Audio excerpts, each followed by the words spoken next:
So we're just gonna go.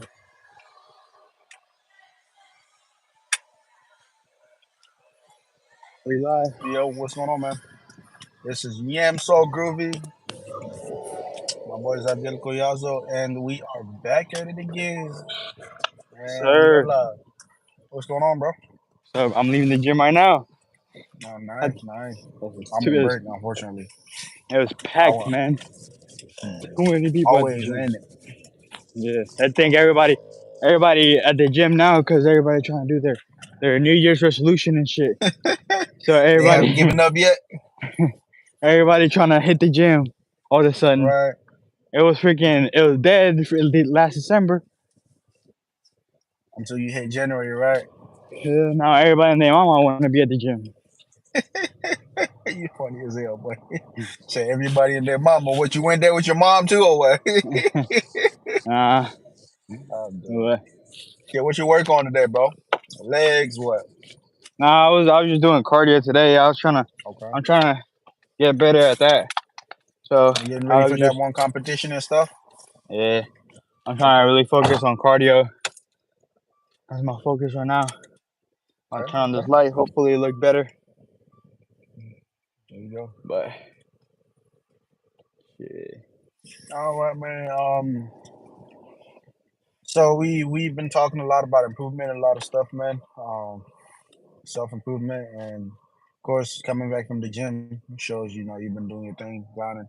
And another thing we haven't talked about is how to maintain. I don't know if we've ever kind of sort of hit that subject a little bit. Like we can start working on improvement, but as you could tell, or as you know, it's really hard for a lot of young men and women to maintain something good for a really long period of time because we're not really that focused. And we've kind of sort of talked about us being focused and staying focused and things of that nature. But what do you think that we can do to like stay focused and maintain the consistency once we started? you just gotta really at the end of the day, you just gotta want it. You know what I mean? If you don't Right, really want it, you gonna give up. You're not really gonna have that quote unquote motivation. You know what I mean? of course. You really have to want it more than anything. Like that's just the biggest thing. Like I want a body. I want a certain physique, right? And Right, since that's what I want, that's why I keep coming to the gym. Sometimes I don't feel like coming to the gym. Like today, I didn't really feel like coming to the gym. You know what I mean? But since I'm trying to achieve, I'm trying to get to this physique, right? right, Then guess what? I gotta keep coming to the gym. right. It's You a know what I mean? requirement, It's just right? It's yeah. It's the just discipline, right, right. doesn't That makes matter a lot of sense, 100%. how bad you want it. Like for Right, right. example, like I'm trying to hit this goal, right?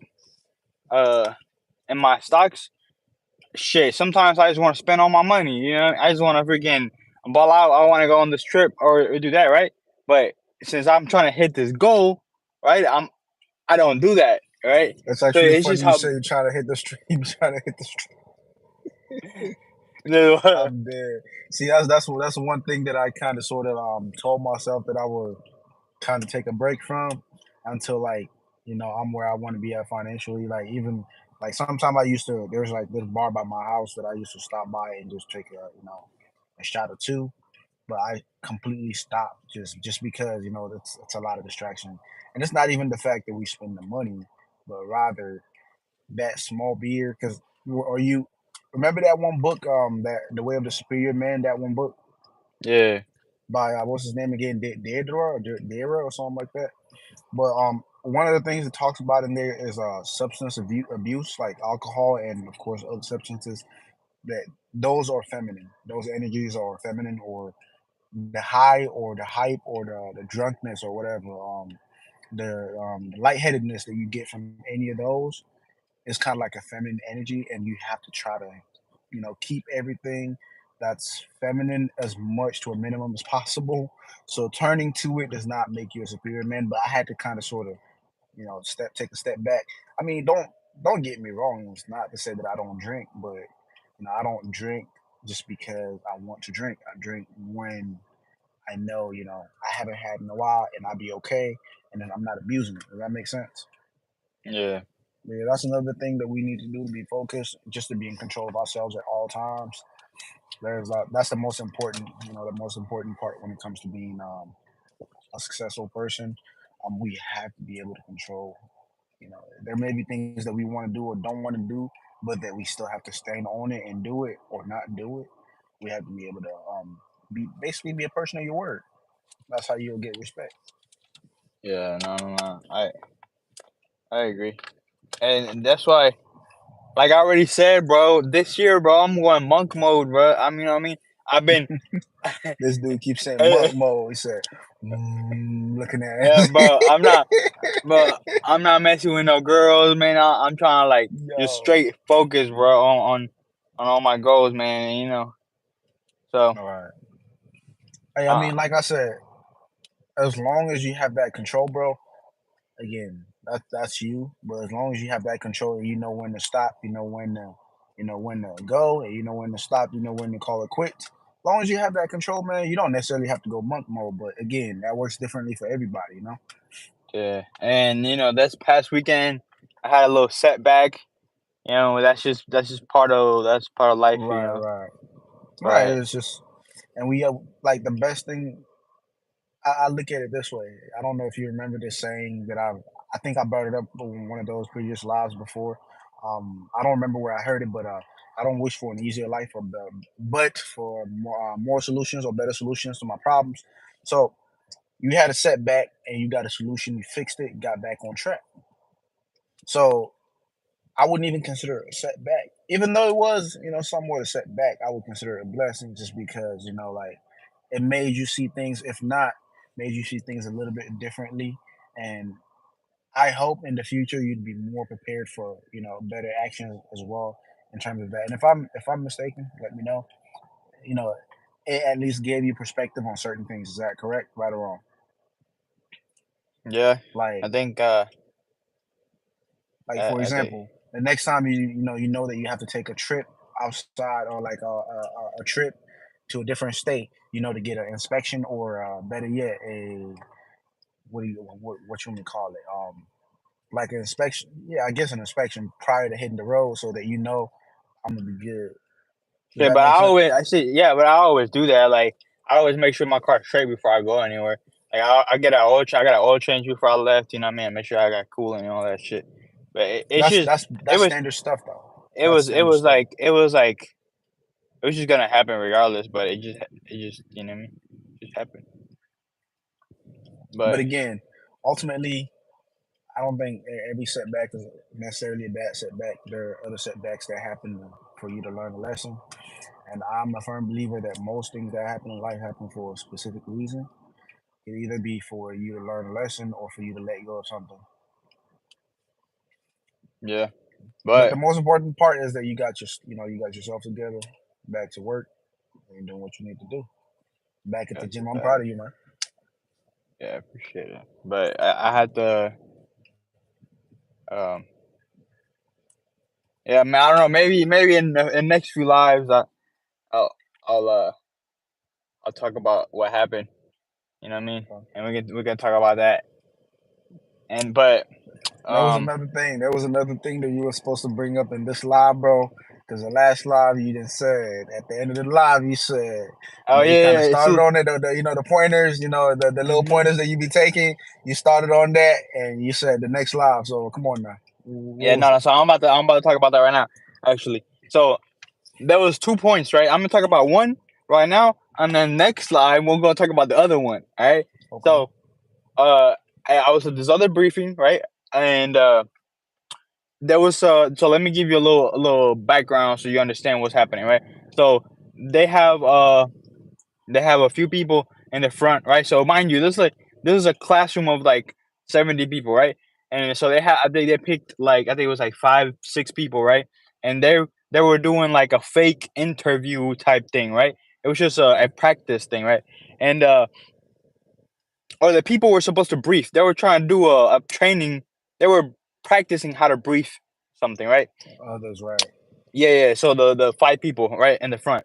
So there was one person that they were briefing, right? And that one person, each person went briefing that one person, right?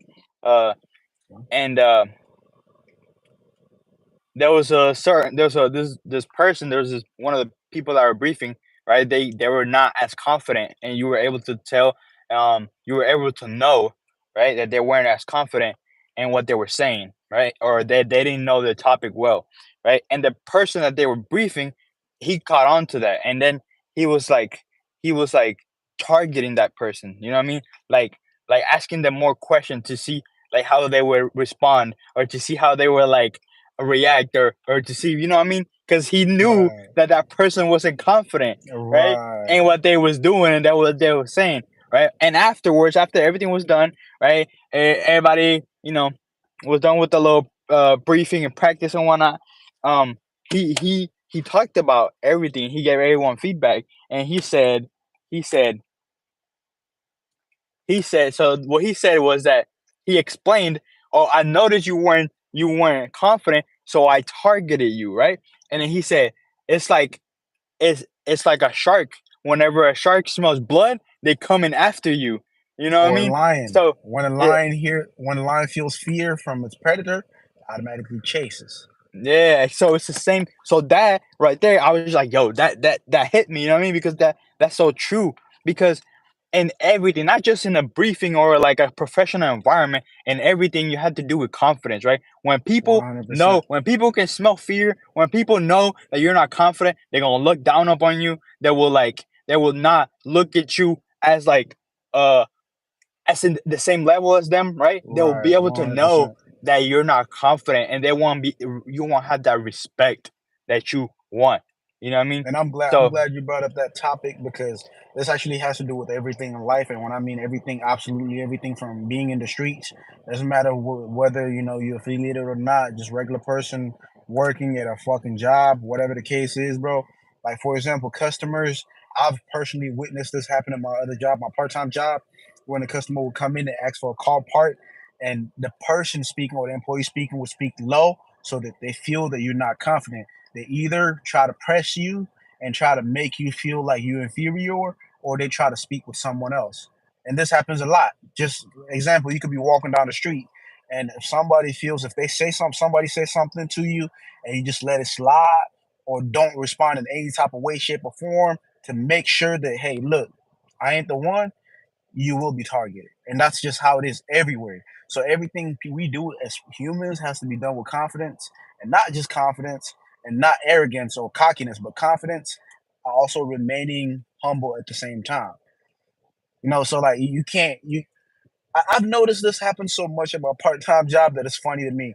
Even if you're not confident in what you're saying, even if you're not sure, say what you got to say with your chest and head held high, because that person will respect you, because they're gonna be like, oh man, I can't question that. You know what I'm saying? Like, this person he doesn't seem to have not an ounce of doubt in what he's telling me. You know what I'm saying? So even if you're not 100% sure, if you got to ask about it later to learn the truth, and if you got to go back and correct it later, do that. But in that heat of moment, say and stand on it with confidence, yeah, and it's that's kind of like okay. yeah, it's kind of like in interviews, right? Whenever you go to an interview, even if they ask you something you don't know the answer, right? You say some Right. bullshit, but you make it Exactly. you say it confidently, right? You say some Right. bullshit confidently, and guess what?